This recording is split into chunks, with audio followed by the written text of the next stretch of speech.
திருவள்ளுவர், தமிழ் ஆய்வியல் அறிஞர், இசை ஆசிரியர் முனைவர் கிருஷ்ணம்மாள், கட்டிடக்கலை பொறியாளர் முத்துகிருஷ்ணன் இவர்களுக்கு மகளாக பிறந்த அபிராமியான நான் குற்றாலநாதர் அருளால் இறங்கி குமாரசாமி ஆசியுடன் 2025 கோடைக்கால விடுமுறையை குதூகலமாக கழிப்பதற்கு மதுரை சொக்கநாதரின் 64 திருவிளையாடல்களை தினமும் ஒரு கதை உங்களோடு பகிர்ந்து கொள்கிறேன்.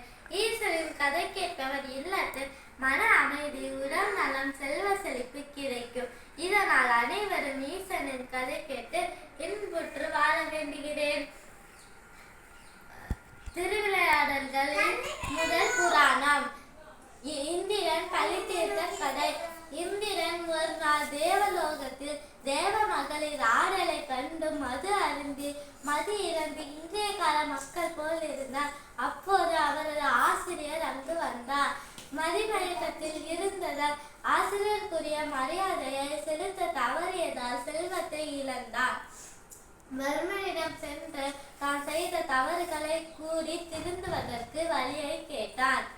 அசுரர்களின் குருவான லிர்த்துரா ஒருவனை நல்வொழுக்கங்கள் வளர வேள்வி செய்ய சொன்னார்.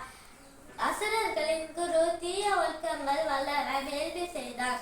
இதனை அறிந்த இந்திரன் அவனை கொலை செய்தார். இதனால் இந்திரனுக்கு பிரம்மஹஸ்தி தோஷம் பிடித்தது.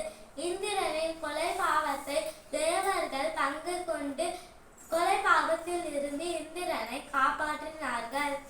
இதனை அறிந்த அசுரர்களின் குருவான லிர்த்துரா ஒருவனின் தந்தை கோபம் அடைந்தார். இந்திரனை அழிப்பதற்கு வேள்வி மூலம் லிர்த்துரா சூரன் என்ற அசுரனை தோற்றுவித்து தேவர்களையும் இந்திரனையும் அழிப்பதற்கு அனுப்பினார். இந்திரன் திருமாலையும் பிரம்மனையும் வணங்கி அசுரனை அழிப்பதற்கு பெரும் படையை உருவாக்கினான்.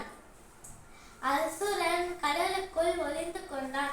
அசுரனை அழிப்பதற்கு இந்திரன் அகத்தியரிடம் சென்று வேண்டினார். அகத்தியர் கடலில் இருந்து அசுரனை வெளியே கொண்டு வந்தார். அசுரனை இந்திரன் கொலை செய்தார். இதனால் மறுபடியும் இந்திரனுக்கு பிரம்மஹஸ்தி தோஷம் பிடித்தது. பூலோகம் சென்று மதுரையில் பிறந்து சித்திரை மாதம் சித்ரா பௌர்ணமி அன்று வேண்டி கொலை பாவத்தை தீர்த்து கொண்டார்.